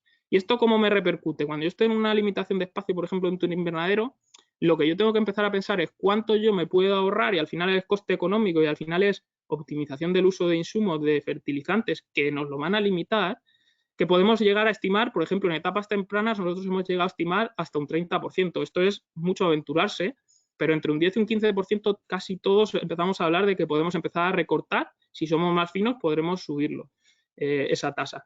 Y otro óptimo productivo, al hacer plantas más robustas con el paso del tiempo y a lo largo del ciclo, otra opción es menos destrío y un mayor tiempo de recolección. Por tanto, ¿estas herramientas tienen cabida? Efectivamente, en cuanto yo estoy disminuyendo la cantidad de fertilizante, ahorrando, en cuanto yo estoy dando menor tiempo de destrío, en cuanto yo estoy produciendo más, en estas situaciones es donde tiene cabida y efectivamente tiene cabida en la producción altamente intensiva como en la más extensiva, ¿vale? Desde Atlántica, ¿qué tenemos? Desde Atlántica tenemos una línea que crea y que estamos, al final nos está dando bastante satisfacción, basada en ese concepto de suelo vivo. Y lo que buscamos son tres productos alineados en base a diferentes tipos de hongos y bacterias que nos van a generar unos beneficios buscando ese incremento de probiota en suelo. ¿Cómo lo estamos manejando? Pues otra de las preguntas también tradicionales es ¿cuándo es el momento de aplicarlos? En nuestra experiencia, cuanto antes mejor, ¿vale? Siempre cuanto antes mejor y siempre y cuando, otra pregunta que también ha salido y otra respuesta que también es muy interesante es siempre y cuando yo la tengo que asociar. Recordemos que son elementos que van a actuar como inteligentes y que van a entrar en simbiosis, por tanto necesitan un sustento para interaccionar con la planta. Por tanto, Santiago. siempre que yo tenga... Sí, ya estoy acabando. Gracias. Siempre que yo tenga una parte radicular activa, porque se van a asociar ahí, es donde yo voy a intentar, ¿vale? Nosotros diseñamos pack inicio, pack de vida, mezclando esa diversidad e intentando colonizar el suelo, y siempre en los momentos principales o en los momentos de desarrollo radicular, ¿vale? Son un poco un repaso como conclusión a algunas de las preguntas que nos soléis trasladar y que con base a la experiencia nosotros queríamos traer aquí para llegar a ver y a comprender un poco el potencial de este tipo de herramientas, que la respuesta es sí, la respuesta están al alcance de todos, las respuestas son contundentes, muestran mucho la eficiencia en la que vamos y que no nos va a quedar más remedio que cambiar nuestros modelos para implementarlas dentro de ellas. Y hasta aquí por ahora la parte que nos tocaba a nosotros. Muy bien, Santiago, perfecto. Gracias por ceñirte al tiempo establecido y efectivamente pasamos al coloquio. Pido por favor al resto de ponentes que enciendan cámara y micrófono. Vamos a empezar a trasladaros las preguntas que nos han ido llegando durante esta primera sesión de la 8ª jornada sobre fertilizantes y bioestimulantes. Ya os veo a los 4. Me falta Daniel. Ahí estás. Wow. Pues empezamos, si os parece bien, por Victorino Martínez, de AEFA Agronutrientes. Te traslado la primera, Victorino. ¿La agricultura ecológica tendrá el mismo impacto en todos los cultivos o solamente crecerá en aquellos de alto valor añadido? Bueno, como he intentado expresar en una de las charts de la presentación, si os fijáis, había dos variables. Por una parte, la superficie dedicada al cultivo y, por otra parte, el porcentaje de incremento de cultivos de alto valor añadido. ¿Cuál es el futuro de esto? Yo pienso que el incremento de superficie de cultivos extensivos, sean cereales, o olivo, viña, como habíamos visto antes, mi opinión es que van a seguir creciendo en superficie, porque cada vez se da más importancia a todos los insumos que tienen certificación de ecológica y también al producto final, sea vino, sea aceituna, o sea aceite, o sea cereal, y por tanto va a seguir creciendo. Pero a su vez hay una demanda por parte si me permitís, de la población urbanita, si me permitís la expresión, donde ese crecimiento exponencial o mayor que están teniendo la fruta, la verdura, los cultivos subtropicales, etcétera, van a ser más demandados. Por tanto, no solamente la superficie crecerá de los cultivos extensivos, sino también la de los intensivos o de alto valor añadido. Los dos. Perfecto. Muchas gracias, Victorino. Paso a Daniel García Seco, de la empresa Acepasa. Nos preguntan cómo actúa Triumphalis en campo y cómo afecta cualitativa y cuantitativamente su uso a la producción. Sí, de esto pues no me ha dado tiempo a enseñar ensayos, pero tenemos pruebas no solo en viña, sino en muchos otros cultivos como el olivo, o donde, por ejemplo, el olivo también incrementa no solo la producción, sino el tamaño y la cantidad de aceite. Entonces, tenemos una gran cantidad de ensayos, pero quien esté interesado puede ponerse en contacto conmigo y le paso ensayos, pero tenemos multitud de... Si me hubieran dejado 15 minutitos más, hubiéramos contado ensayos sin problema. Nosotros, sobre todo los últimos 2 años, hemos incrementado mucho la cantidad de ensayos demostrativos porque hay una gran demanda y obviamente en el campo no solo vale con la transcriptómica para saber por qué funciona, sino tienes que demostrarlo en el campo. Y sí, pues sobre todo es incremento de rendimiento, de calidad y de respuesta frente a estrés. En este sentido, Daniel, nos preguntan también sobre este producto Triumphalis, si se administra vía foliar o radicular y si el efecto en todo caso es el mismo. A ver, nosotros recomendamos más vía foliar, que es donde más efecto tiene, sobre todo la cantidad de aminoácidos que tiene, ¿no? Pero se podría aplicar incidentalmente también por vía raíz, que también tendría efecto. Hemos visto que tiene efecto, pero el mayor valor añadido lo da vía foliar. Perfecto. Gracias, Daniel. Voy con David Scals, de la empresa Corteva. David, nos preguntan, quería saber si en el caso de la aplicación de Sulicap han analizado la concentración de nitrógeno, fósforo y potasio en planta, ya que las bacterias favorecen su absorción. Lo que hemos hecho el extracto de savia y lo que estamos observando es una disminución en la cantidad de nitratos en el interior de la planta, pero el contenido en nitrógeno total es el necesario. Sí que hay una reducción de nitratos. Por lo tanto, hay cultivos de hoja que es lo que está sucediendo, pues realmente es favorable porque sabemos de la problemática que tiene. Hablabas en tu presentación de las pruebas con esta tecnología en cultivos hortícolas. Un asistente nos pregunta si en secano se puede utilizar ese tipo de productos o de tecnología como la que has presentado. Hombre, son productos que se aplican mediante el riego, se aplican mediante el riego para cultivos de secano, cereales y demás, pues ahí tenemos otra solución que en este caso pues será el Bluen, que son las bacterias de aplicación foliar, que se quedan en las células de las hojas y empiezan a fijar el nitrógeno atmosférico directamente en ellas. Perfecto. Gracias, David. Santiago Laserna, de la empresa Atlantica Agrícola, he trasladado la primera pregunta. Se trata de herramientas que no son nuevas, nos comentan, que se han buscado tradicionalmente la forma de incluirlas en la producción convencional. A pesar de sus beneficios en laboratorio, se preguntan por qué ahora el boom de este tipo de productos nuevamente y por qué aplicarlos. Pues esa es una pregunta recurrente y al final varias de las respuestas las hemos ido analizando no solo yo, compañeros nuestros durante la charla. Es una realidad que hemos ido comprendiendo, aunque se conocen desde hace tiempo, hemos ido comprendiendo el uso y sobre todo hemos ido comprendiendo el cómo manejarlas para crear herramientas contundentes de cara a la producción. Entonces, una vez llegado a ese tema en el que ya las comprendemos bien y hemos llegado a ellas, sí que tenemos esa capacidad de decir, mira, esta solución es contundente para el problema que tienes o para el objetivo que tienes. ¿Y el por qué están ahora tan en auge? Por la limitación que tenemos tan clara en el uso de fertilizantes y porque necesitamos preservar los recursos y uno de ellos es el suelo, que es de los más limitantes, ¿no? Entonces no queda más remedio que ya incluso empresas que antes negaban, de productoras que antes negaban a utilizar este tipo de herramientas y les era más fácil, con toda esa restricción de recursos, sus estrategias pasan por preservar este tipo de herramientas y al final encuentran que producen más y casi que producen mejor que anteriormente. Esto, perdona Santiago, para hacer un poco coloquio y para charlar un poco todo, ¿no? Yo mi tesis doctoral lo hice en este tipo de bacterias hace 13 años o así. Y yo recuerdo que íbamos a los congresos de Plant Microbe Interactions, de relaciones planta microorganismos, y todo eran patógenos.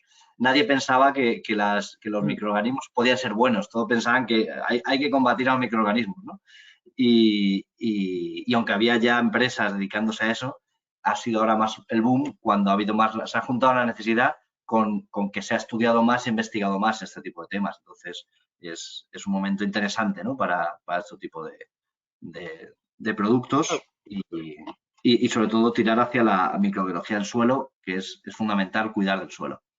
También se da otra circunstancia que muy bien la ha indicado Victorino, que es que las tecnologías te dan pie a hacer productos que se adapten a la manipulación, porque no dejan de ser elementos vivos. Entonces, en tanto en cuanto tú los entiendes, en tanto en cuanto tú entiendes esas tecnologías, eres capaz de hacer productos eficaces en el tiempo y que lleguen al productor en óptimas condiciones, ¿no? Eso también es otro tema adicional que yo creo que se da. David, Victorino, ¿queréis añadir algo en esta línea? No, yo creo que está bien explicado. O sea, cada vez sabemos más, ¿no? Y cada vez ese conocimiento se aplica de una manera más eficaz a la agricultura y especialmente está muy bien entendida y desarrollada por el propio agricultor, que la entiende. Al final, si el agricultor no lo entiende, es difícil que estas tecnologías se puedan desarrollar y aplicar. Pero cuando las entiende, cuando ve su eficacia, su rendimiento y sabe manejarlo, pues se desarrolla mucho más rápido. Al hilo de esto, Victorino, nos preguntaban si el mercado de bioestimulantes y biofertilizantes ha ofrecido datos sobre el crecimiento de este mercado a nivel mundial. Nos preguntan si se espera el mismo incremento en el caso del mercado nacional de España. Bueno, en el mercado nacional, vamos a ver, España es un país de los más prolíficos en investigación y desarrollo de este tipo de productos desde hace muchos años. De ahí, en mi presentación he dicho que hay 53 empresas establecidas a nivel nacional dentro de la Asociación Española de AEFA. Esto supone el 80% del mercado de este tipo de productos, de fertilizantes con microelementos, mezclas y bioestimulantes y biofertilizantes. Y de esas 53 empresas, 22 de ellas son multinacionales.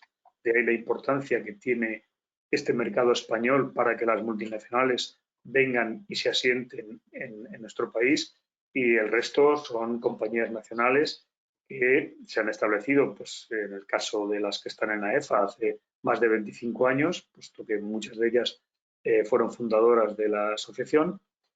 Y curiosamente, estas empresas nacionales que vieron el desarrollo de sus productos en este país, vieron también la oportunidad de la exportación, de ahí y de salir al mundo, y de ahí que el 40% de las ventas de este tipo de productos ya están en el resto del mundo, especialmente en Sudamérica, Norte de África, pero también creciendo en Estados Unidos, creciendo en países emergentes, como puede ser Asia, y seguramente que vendrá también China. De ahí que entiendo que bueno, el futuro es esperanzador, o al menos así lo veo yo. David, voy contigo. Nos preguntan, es un asistente si Sulicap ha sido registrado en España, para qué cultivos y qué compatibilidad tiene con otros microorganismos y con qué fertilizantes hidrosolubles. A ver, Sulicap tiene registro actualmente en España en vigor, lo tenemos certificado tanto para eco como para biodinámica. Y luego, bueno, pues la compatibilidad. Nosotros todo lo que hemos hecho actualmente es compatible, hemos visto compatibilidad con tricodermas, también es compatible con micorrizas. Realmente se puede aplicar con cualquier tipo de abonado, no hay ningún tipo de limitación. Lo único es, bueno, pues cuando metemos en un tanque abonados con bacterias, no dejemos el tanque 24 horas porque se produce una fermentación y podemos tener un problema. Es inmediatamente inyectarlo, tal cual. Hemos hecho incluso pruebas ya con abonados que vienen con inhibidores de la nitrificación y son totalmente compatibles. Perfecto. Daniel, nos preguntan si podrías ampliar la explicación de la sobreexpresión de genes de absorción de nitrógeno. Sí, al fin y al cabo, pues es poco tengo más que decir. Simplemente hemos identificado que hay dos genes relacionados con la absorción, con la asimilación más que la absorción. La asimilación del nitrógeno, concretamente, vimos una sobreexpresión de la nitrato reductasa y la glutamina. Vimos eso y tenía sentido porque el producto tiene aminoácidos libres, gran cantidad de aminoácidos libres, pues la planta absorbe más nitrógeno y por tanto asimila más nitrógeno. No hay. Eso es un poco lo que podemos saber desde aquí. Otra cuestión que te traslado es ¿qué es el azufre microbiano? Y si el producto de AFE-PASA, entiendo que se referirá a Triumphalis, se obtiene de la fermentación de material vegetal. No. El azufre microbiano, bueno, de hecho lo comenté y lo expliqué un poco en la del año pasado, en el seminario del año pasado, ¿no? Al fin y al cabo, tradicional, el azufre como fertilizante o como pesticida proviene de la refinería del crudo, ¿no? En cambio, este azufre proviene a partir de diferentes residuos, no vegetales, ¿no? Sino residuos de diferentes tipos, se produce un tipo de fermentación y se acaba obteniendo azufre elemental, que como producto, como elemento químico es un azufre similar, pero la configuración es distinta. Una especie de la cristalización distinta, un tamaño de partícula más pequeño que hace que esas propiedades pues, sea más fácil de absorber como bioestimulante. Perfecto. Vamos, le remito a la anterior charla, donde habló 15 o 20 minutos de ello. De acuerdo, pues esta, perdón, va para David y Santiago. Nos preguntan si la utilización de fertilizantes ácidos en riego por goteo puede afectar a la implantación de las bacterias. Podéis responder cualquiera de los dos. David. Igual, Santiago, tú mismo. Por la parte de bacterias, vamos a ver, más parte de hongos hasta donde yo conozco, se desarrollan bastante bien en situaciones ligeramente ácidas, ¿vale? Siempre que hacen los ensayos óptimos, la gente de I+D siempre tiene recalcado esto. No obstante, cuando tú tienes un suelo se van a desarrollar o tienen un amplio espectro. ¿Qué pasa? Cuando tú vas a hacer una aplicación con una solución, como ha dicho David, tenemos que recordar que estos son elementos vivos y lo que tenemos que intentar es preservarlas. Si podemos hacer la aplicación primero del microorganismo y después aplicar el fertilizante o viceversa para evitar los que coexistan en el tanque, sería lo óptimo. Recordemos que lo que queremos es preservar esas condiciones o preservar la viabilidad de lo que estamos aplicando, ¿no? Viabilidad de por sí, pues habría que ver el pH y habría que ver hasta cuánto quiere acidificar esa inyección. Pero vamos, en torno a pH 5 hasta un rango un poquito más elevado, siempre que no vayamos a los extremos, la experiencia nos dice que hay implantación y que pueden tener eficiencia. Preguntaban, David, un poco más por el tema de bacterias. Igual tú ahí les puedes dar algún dato más concreto de la parte vuestra. Sí, bueno, en la parte nuestra es deciros porque les gusta normalmente un pH básico, pero estas bacterias no tienen problemas en la franja de pH que es óptima para el desarrollo de cualquier tipo de cultivo. Y si se desarrolla el cultivo, se van a desarrollar las bacterias. Victorino, nos preguntan, los bioestimulantes a menudo se atribuyen la acción de activar el sistema defensivo de la planta frente a patógenos y plagas. Si esta acción figura en la etiqueta comercial, ¿el producto en cuestión tendría que registrarse como fitosanitario? Bueno, pues es una buenísima pregunta. A ver cómo salgo de esta para intentar esclarecer. Bueno, todo va a venir referido al nuevo reglamento europeo que he hecho mención anteriormente, que es el 1009/2019, donde ya se contemplan las diferentes categorías de los fertilizantes. Y con el caso concreto de los bioestimulantes, pues hay un apartado, que es el 6, donde están ahí clasificados como fertilizantes. En el caso de que exista algún fertilizante que tenga propiedades para control de plagas o enfermedades y se quiera poner en etiqueta y, por tanto, comercializar como tal, tiene que estar registrado como fitosanitario a través del reglamento 1107. Esto tiene que quedar muy claro, ¿vale? Otra cuestión es, como antes decíamos, que algunos fertilizantes puedan tener bueno, pues, características para control de algunas plagas o enfermedades, etcétera, hongos, etcétera. Pero nunca jamás se podrá comercializar ese fertilizante como fitosanitario, puesto que el reglamento o la legislación así lo contempla. Esto tiene que quedar muy claro. Todo lo que no esté registrado a través de 1107 como fitosanitario, nunca jamás se podrá comercializar como fertilizante fitosanitario. Se verá un fertilizante siempre, en el caso de que no esté registrado por ese reglamento. Perfecto. Nos trasladan una pregunta para No obstante, quiero hacer una aclaración última. Dentro de varias asociaciones de fertilizantes, de bioestimulantes, y también en el caso de AEFA, estamos trabajando en el etiquetado bajo las normas PUNE. Como todos sabéis, son unas normas que, bueno, lo que hacen es darnos el amparo legal a través del propio ministerio.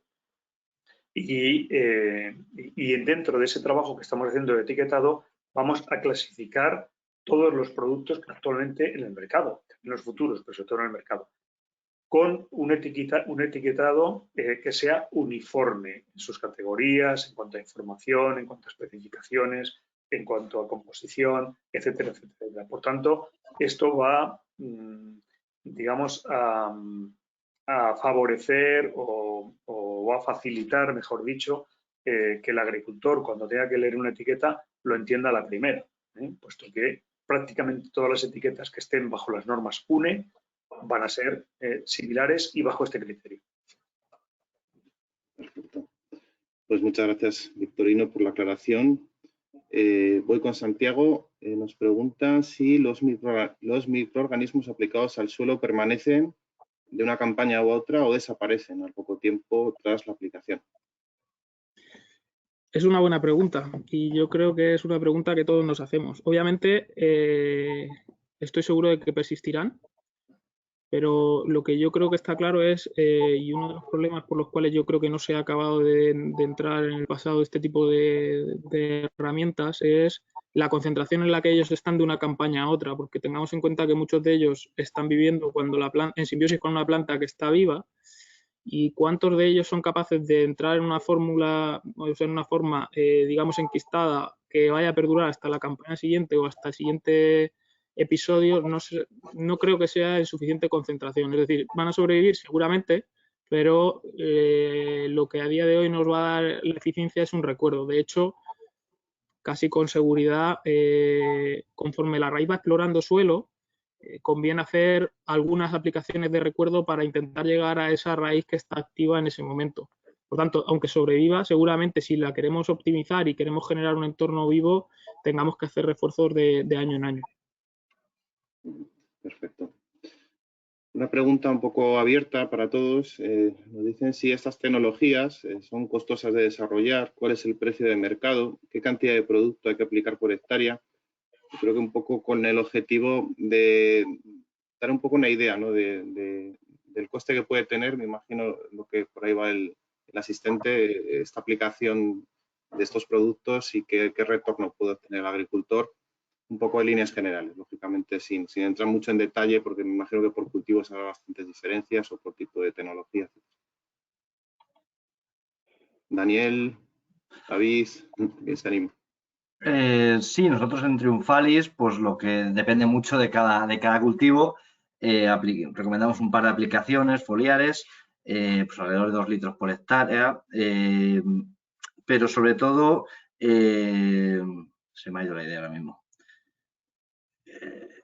Bueno, al fin y al cabo sí, es que varía en función, bueno, sí, el tema del rendimiento y económico, obviamente tenemos muy estudiado el coste, no puedo comentar ahora el coste porque le da el departamento comercial, yo soy más de I+D, pero obviamente lo hacemos para que compense la mejora de calidad y de rendimiento frente a no aplicarlo, obviamente frente a aplicar otros productos.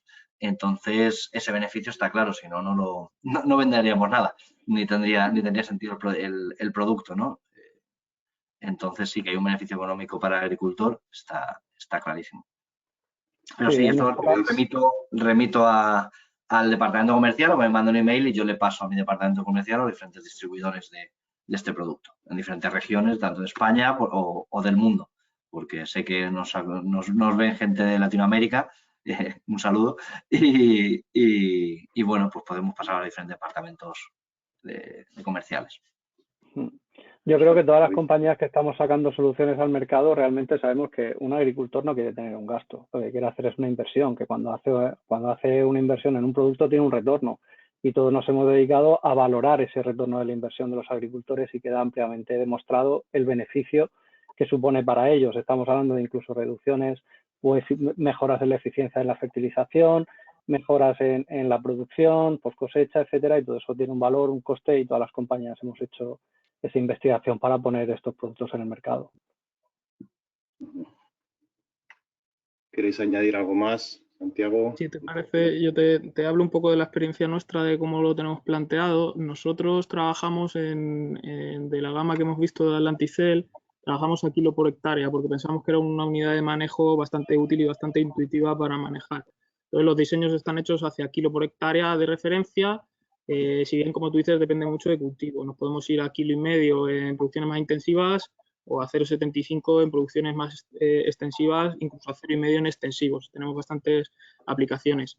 Luego depende también de cómo tú lo quieres aplicar. Por ejemplo, hay determinados países que están haciendo tratamientos de incorporación de semilla, ¿vale? En la misma forma en la que aplican la semilla, sin entrar en consistencia con los fungicidas, hay otro tipo de aplicación. Hay gente que lo utiliza en semillero para intentar optimizar el cuándo. Hay gente que lo utiliza después de las implantaciones. Hay varias estrategias, pero lo que está claro es que se reproducen todas las situaciones, como decía David, que al final vas poniendo en campo y que el agricultor cuando repite es porque le entra y porque ve el beneficio de que en esos márgenes él está obteniendo beneficios tanto de rendimiento como de eficiencia y reducción de otro tipo de insumos, ¿vale? Eso, como dice David, todos lo valoramos antes y al final entramos. ¿Cuánto va a entrar exactamente? Pues habría que verlo con los equipos comerciales, pero seguramente pregunte a distribuidores si le puedan asesorar bien.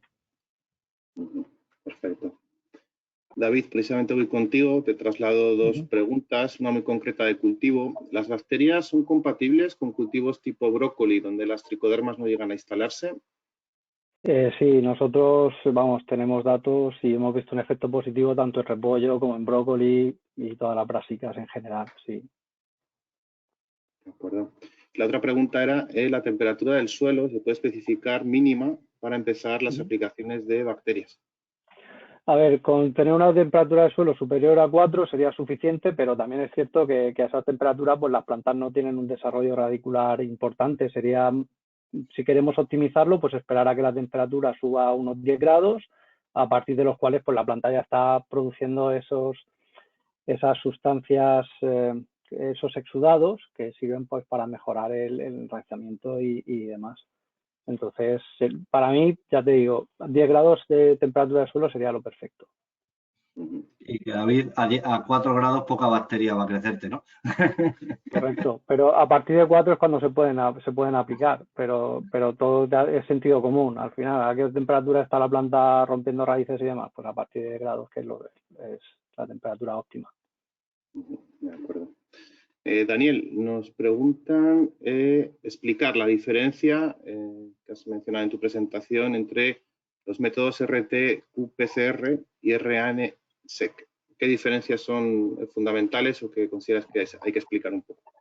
Pues es una diferencia abismal, tanto desde el punto de vista técnico como de información que te da. Tú con RT-qPCR, que al final es famoso por desgracia, puesto el tema del COVID, ¿no? Que todos sabemos los famosos qPCR, casi todos nos hemos hecho alguna. Analiza un gen, dos genes. Con el RNA-seq podemos analizar el 100% de lo que está pasando en la planta. Sabemos todas las rutas metabólicas que están pasando en la planta. Como he explicado en nuestra... si yo voy a analizar, con el RT-qPCR tú vas a ver el catálogo y dices, bueno, pues ha aumentado este gen, no este otro gen. No, yo puedo ver 18.000 genes, todos los que están expresándose en la planta. Entonces, y pueden darte, pues como nos ha pasado con Triumphalis, que hemos podido ver todas las rutas metabólicas que está pasando. Algunas no las toca, algunas no hace nada, la mayoría, pues si no colapsaría la planta, pero muchas de estas rutas metabólicas como se está sobreexpresando o se está inhibiendo. Entonces, la diferencia es entre analizar 1, 2, 10 genes a 18.000.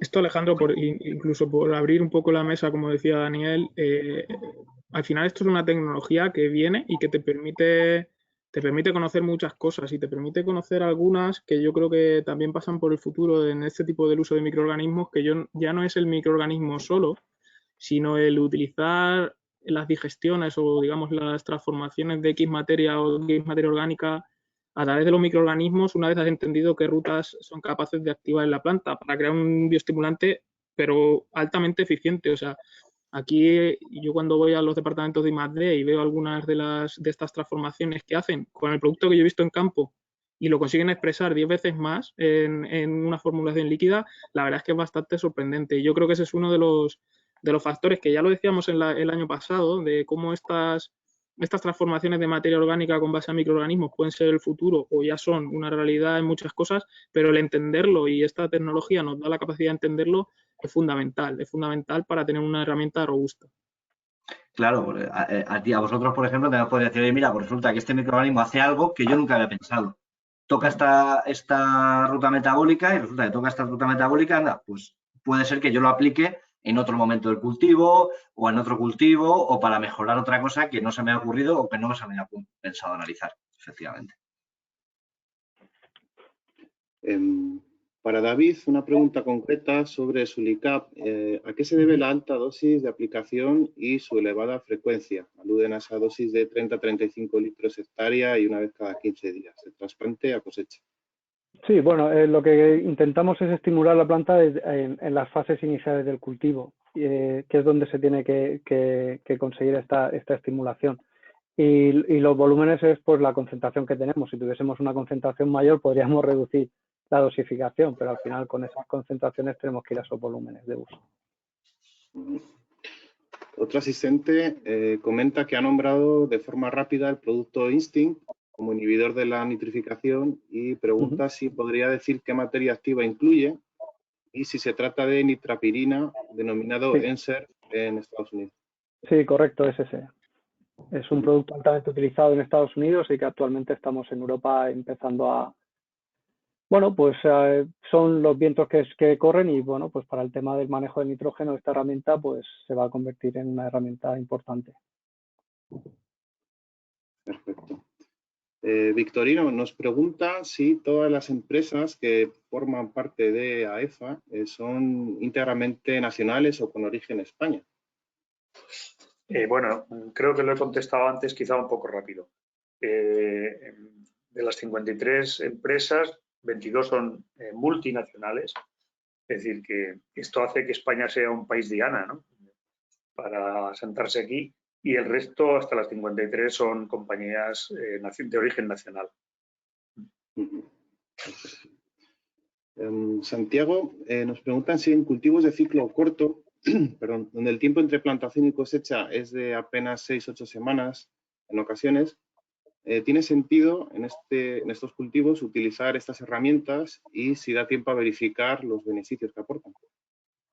Sí, hemos visto antes ligeramente alguna experiencia, pero cada vez cuando tú te pones a analizar este tipo de cultivos y empiezas a abrir el espectro de los cultivos tradicionales que se supone que demandan y empiezas a buscar y a explorar este tipo de alternativas, totalmente, y ya no entrando desde el principio, incluso a mitad de ciclo da tiempo a ver incremento de rendimiento.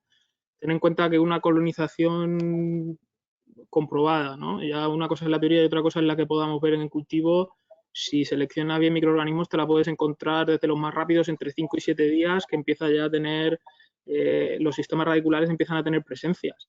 Entonces ahí empiezan a trabajar. Y cuando tú llegas a un punto, lo que no vas a tener es si tú te has pasado de ciclo, pero si tú llegas al punto de ciclo en el que vas a tener gran cantidad de demandas extractivas, obviamente te van a ayudar y llegas a tiempo. Si lo vas a aplicar a último de ciclo con una semana, pues igual no llegas a tanto, pero con 3-4 semanas seguro que llegas y tenemos algunas experiencias que así lo confirman. Como contrapunto, también nos preguntan si tenéis datos, esta también os lo traslado a los 4, de resultados de estos productos en cultivos permanentes, como leñosos o el olivar. Sí, en mi caso, sobre todo, he hablado de eso, entonces, pero si tenemos lo contrario también. O sea que, pero sí, como viñedo y olivar tenemos resultados. Le dejo a mis compañeros porque yo hablo sobre todo de eso. Sí, bueno, nosotros en nuestro caso hemos estado trabajando en la ampliación del uso para cítricos, frutal de hueso, pepita, etcétera, y sí tenemos una cantidad de datos importante que una vez que obtengamos el registro, pues se compartirán, pero experiencias sí, pues vamos adelante. Sí, claro, yo creo que la pregunta va dirigida porque es mucho más difícil ver resultados y es qué posibilidades tenemos de esperar. Varias experiencias, por ejemplo, si tú las haces en una plantación, que es lo más rápido, una plantación de primer ciclo, cuando tú utilizas este tipo de herramientas, es fácil de ver, porque rápidamente conforme pasa el primer año tú ves mayor capacidad o mayor generación de materia, ¿no? Una plantación más establecida, le ves mayor tronco, le ves mayor capacidad de aérea, ¿no? Y eso se ve, es más fácil. Ahí nosotros estamos haciendo un ensayo para cuantificar, pero en otras circunstancias, en leñosos, te empiezas a dar cuenta, cuanto más complicado es el suelo, mejor tienes problemas. ¿Por qué? Por esa capacidad que tienen de intentar diferenciar o separar o bucear dentro de las complicaciones que tienen los leñosos. Y hay experiencias interesantes, por ejemplo, en situaciones donde tienes problemas con hierro, responden muy bien, en situaciones donde tienes antagonismos muy marcados, que a veces un cultivo leñoso no te permite hacer determinadas acciones correctivas, ¿no? Y ahí se ve muchas veces expresiones, se ve en hojas, se ve cómo responden muchísimo mejor tras una aplicación brotes en competencia, los llenados, la fijación de fruta o la disminución de caída de fruta cuando entran en competencia es porque al final está nutriéndose mejor tanto de agua como de nutrientes. Y esas son cosas que se ven y que el agricultor repite y el importante es que las ve. Si repite año a año, quiere decir que él también va viendo que esa respuesta viene bien. Hay diversidad de estrategias, pero sí que se ven, ¿vale? Podemos tener esas dos situaciones. La que está en cultivos más semiperennes, que vamos a hacer una estrategia de captación, y luego la rápida de creación de biomasa en establecimientos de cultivo. Perfecto. A riesgo de que se haya comentado, os la traslado, desde el punto de vista de registro comercial, ¿cuál es el tiempo de diferencia entre bioestimulantes y fitosanitarios? Algo que muchas veces se comenta, ¿no? Hombre, es bestial. Ahora mismo a nivel de España, Vitorino podrá responder mejor, ¿no? A nivel de España, un bioestimulante completamente microbiano lo puedes registrar en un año o menos, lo tienes, y el coste es ínfimo. A nivel de fitosanitario estamos hablando ya de 1.000.000 de euros. Entonces el fitosanitario es mucho más caro y de tiempos muchísimo mayores. Pero vamos, que Vitorino sigue hablando más. Sí, bueno, por alusiones, efectivamente, ya has respondido, Daniel. No obstante, tiene que quedar claro una cosa, y es que este tipo de productos bioestimulantes o biofertilizantes que están dentro de ese grupo que antes he mencionado en el Reglamento Europeo y también en el Real Decreto que hablará mañana camino, tiene una serie de exigencias que antes no tenía o requisitos que antes no tenía. Es decir, hay que presentar una descripción de dossier de producto, hay que presentar unos ensayos de campo que no pueden o no son válidos los que están realizados por la empresa que presenta el producto, tiene que ser empresas certificadas y autorizadas por el Ministerio, etcétera. Entonces, también eso requiere unos plazos. Pero vamos, sí, yo creo que no hay comparación. Es decir, ni desde el punto de vista de inversión, ni lo que es un biofertilizante, lo que es un fitosanitario, ni desde el punto de vista de tiempo, ¿no? Las cantidades en ambos sentidos son absolutamente nada comparables. Pero bueno, sí quiero romper una lanza en favor de las empresas investigadoras de este tipo de productos, bioestimulantes, biofertilizantes, que las cosas no se les van a poner fácil con la nueva legislación, y lo que hay que hacer es cumplir con los requisitos que ahí se contemplan. Perfecto. También creo que lo hemos comentado ya, pero nos preguntan si se recomienda el uso individualizado de productos a base de microorganismos como fertilizante, biofertilizantes o en conjunto con fertilizantes clásicos en combinación. Por dar una pincelada, quien quiera responder para afianzar un poco esa idea de si conviene más utilizarlos de forma exclusiva o combinándolos con otros productos convencionales. Si queréis abro yo un poco el hilo. No sé si he entendido bien la pregunta, pero es si podemos obviar el uso de fertilizantes o eliminarlo. El asistente plantea si se recomienda el uso individualizado, que yo entiendo que más bien es exclusivo, ¿no? De utilizar solo microorganismo, biofertilizante o combinarlo con otro fertilizante convencional o químico. Yo me voy a mojar ahí y al final es una cuestión de concepto de qué es lo importante para una planta, y al final la planta come nutrientes. Que los busquemos de una forma u otra, eso es inevitable y en el cual pues tienen que estar.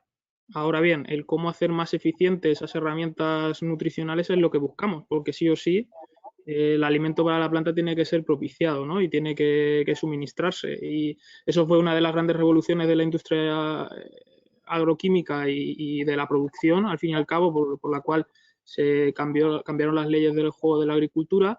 Y claro, hoy estamos en un contexto totalmente diferente. Es cómo hacer eso mucho más eficiente. Y ahí es donde yo creo que la respuesta es que tienen que coexistir conjuntas.